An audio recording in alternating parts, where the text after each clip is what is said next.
1, 2, 3, action.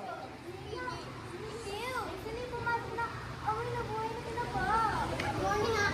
Ito lang ang bakit kayo lumalayo? Ew! Ang baho! Mare, alam ko lang. Pero tuloy na dito. Ay, may programa kayo tubig. Hoy, dahil may programa wala, dapat maligo ka pa rin. Dash ka.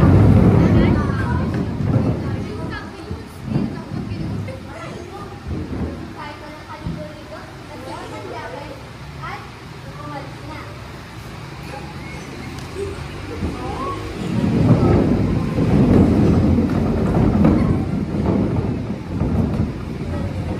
Mare, kaibigan kita, pero di kita kaya. Kaya, tutulungan kita na 3 steps para maging president si Elisha.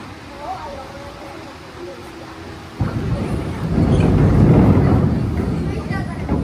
ito. 3 steps para hindi mangamoy palengke.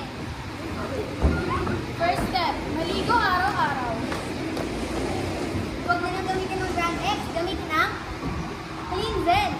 Sabon is life, huwag lang pabango, ilaban ang body odor. Step 2, sipilyo at deodorant.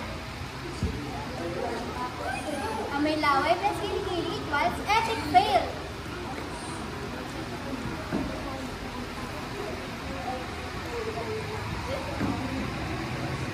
Brush it, roll it, fix it.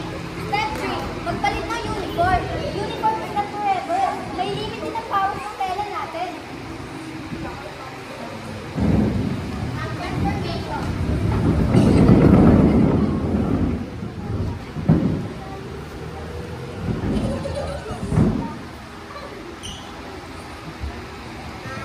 Aba, sino ka?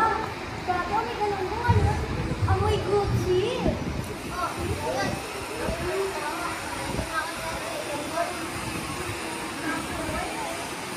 Gato mo ang palengke, tubangin sa selfie.